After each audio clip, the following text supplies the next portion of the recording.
गोवंश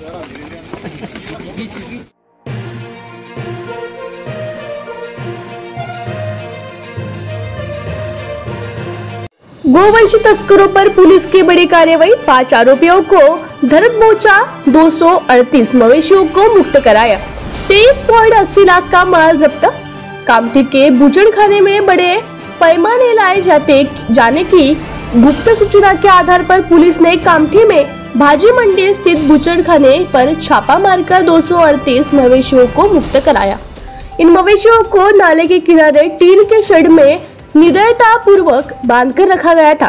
पुलिस उपायुक्त निकेतन कदम को गुप्त सूचना मिली थी कि कामठी पुलिस स्टेशन अंतर्गत भाजी मंडी परिसर में नाले किनारे टीन के शेड में मवेशियों को अमानवीय तरीके से बांधकर रखा गया है।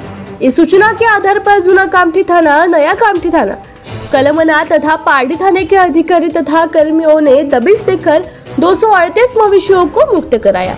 पशु मालिक नबू बशीर कुरैशी, माजिद कुतुब कुरैशी, जुबर अल्ताफ कुरैशी तथा आसिफ कुरैशी कामठी निवासी के खिलाफ जूना कामठी थाने के धारा 5B 79A महाराष्ट्र पानी अधिनियम अड 11(1) कानून के तहत कार्रवाई की गई।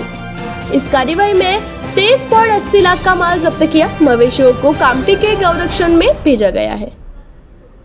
सिटी यांच्या आदेशाने आपण नेहमीच अवैध धंद्यांवर कारवाई करत असतो। त्याचाच एक भाग म्हणून आपण काल संपूर्ण जून 5 मध्ये एक कोम्बिंग ऑपरेशन राबवत होतो। त्यामध्ये मुख्यत्वे करून कामठी या शहरावर आपला फोकस होता आणि तिथून नेहमी तक्रारी येत असतात गोवंश तस्करीच्या आणि हत्येच्या। तर आपण काल दुपारपासून तर रात्री जवळपास 3 वाजेपर्यंत एक कोम्बिंग ऑपरेशन तिथे राबवलेलं आहे। त्यामध्ये आपण जवळपास 400 जे गोवंश जनावरे आहेत ते चेक केलेले आहेत। त्याच्यामध्ये जे दुधाळ होते किंवा ज्यांचे मालक होते, ज्यांच्याकडे व्हॅलिड डॉक्युमेंट्स होते, ते सोडून इतर जवळपास 250 जे असे जनावर जे अमानुषपणे डांबून ठेवण्यात आलेले होते, अशा आम्ही जवळपास 13 जागा आयडेंटिफाय केल्या आणि तिथून त्यांना रेस्क्यू करण्यात आलेलं आहे आणि त्यांना गोशाळेमध्ये तिथून ट्रान्सफर करण्यात आलेलं आहे आणि त्याच्यामध्ये आपण गुन्हा देखील दाखल केलेला आहे। जवळपास हा फक्त जनावरांचाच जवळपास 24 लाखाचा जो मुद्देमाल आहे गोवंशाचा, तो आपण सेफली रेस्क्यू केलेला आहे कालच्या कारवाई। सर, ही कारवाई अशी सुरू राहणार आहे का? कारण ईदच्या निमित्तानं मोठ्या प्रमाणात गोवंश कापण्याची माहिती वारंवार पुढे येते। अगदी बरोबर आहे। आम्ही याच्या आधीही स्पष्ट केलेलं आहे सीपी सरांच्या मार्गदर्शनात की ज्या गोष्टी अवैध आहेत, इल्लीगल आहेत, त्या कुठल्याही प्रकारे खपवून घेतल्या जाणार नाही आणि ही कारवाई अशीच कंटिन्यू राहणार आहे।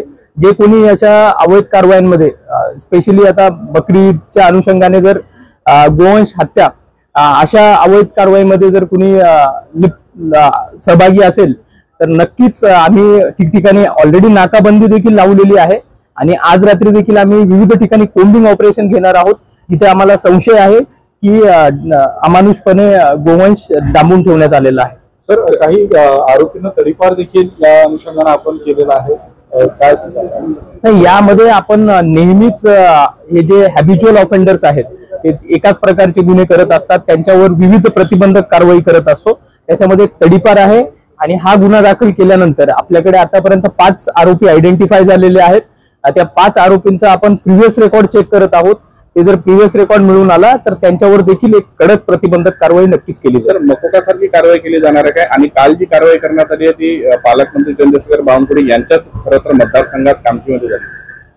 अगदी बरोबर। आपण मी तेच सांगितलं की जर प्रिव्हियस रेकॉर्ड असेल आणि ते जर मकोकाच्या जे काही क्रायटेरिया आहे त्याच्यामध्ये बसत असेल तर नक्कीच आपण मकोका देखील त्याच्यात इन्व्होक करणार आहोत आणि पालकमंत्री सरांची कॉन्स्टिट्युएन्सी आहे आणि याच्या आधी देखील थोडं इनफेमस होतं कामठी गोवंश हत्येसाठी, तर त्यांच्याही वेळोवेळी आम्हाला मार्गदर्शन लाभत असतं, तर त्याचाच एक भाग म्हणून आम्ही ही मोठी कारवाई केलेली आहे। सेकंड